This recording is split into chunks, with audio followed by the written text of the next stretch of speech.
Akses jalan menuju Pantai Nyang-Nyang, Desa Pecatu, Badung, sampai saat ini masih perlu penataan. Penataan sangat diperlukan mengingat akses jalan itu sekaligus digunakan menuju Pura Goa Dalam Batu Metandal, seiring banyaknya pemudik yang tangkil ke pura di dinding tebing di atas Pantai Nyang-Nyang, Desa Pecatu tersebut. Pantai Nyang-Nyang memang merupakan pantai yang letaknya tersembunyi, sehingga kawasan ini sering disebut pantai rahasia atau secret beach karena belum banyak yang mengetahuinya.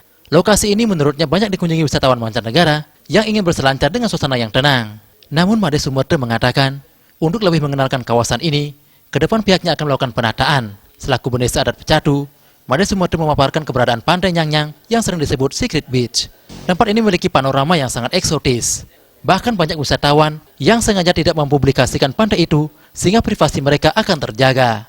Pihaknya berharap agar potensi ini bisa dikembangkan sehingga pantai ini bisa menjadi salah satu tujuan wisata baik untuk wisatawan yang ingin menikmati pasir putih maupun selancar. Made Sumerte berharap pemerintah Kabupaten Badung dapat membantu dalam hal infrastruktur. Hal ini juga diyakini dapat mengurangi kemacetan seusai wisatawan menyaksikan tari kecak di Uluwatu. Membantu daripada arus balik ya, arus balik daripada wisatawan atau ini pemandu-pemandu wisata yang biasanya begitu dia balik dari nonton cak atau kan membuat suatu kemacetan luar biasa. Salah seorang wisatawan asal Belanda, Martin mengungkapkan, kawasan Pantai Nyang-Nyang memang sangat bagus. Selain memiliki pemandangan yang masih alami, pecinta selancar surfing juga disuguhi ombak yang bagus serta tidak terlalu ramai. Look at it. I've never been before, but it is. Nyang-Nyang. Yes. Yeah, you like this place? It is very nice. Yes. It's first time here? Yes, my first time.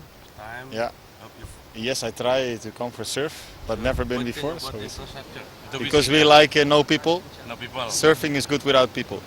Okay, not to be seen, not to crowded. Yes, exactly. Perlu diketahui, penataan infrastruktur memang dirasa paling mendesak di sana. Sebelumnya, pada tahun 2018, Pemkab Badung sudah pernah menganggarkan sebesar 6,7 miliar untuk penataan. Namun saat itu terkendala gagal tender. Made Sumerte berharap penataan akan segera bisa direalisasikan. Mengingat di sebelah pantai ini terdapat Pura Goa Dalam Batu Metandal yang banyak dikunjungi oleh pemudik. Sufiyatna, Bali TV.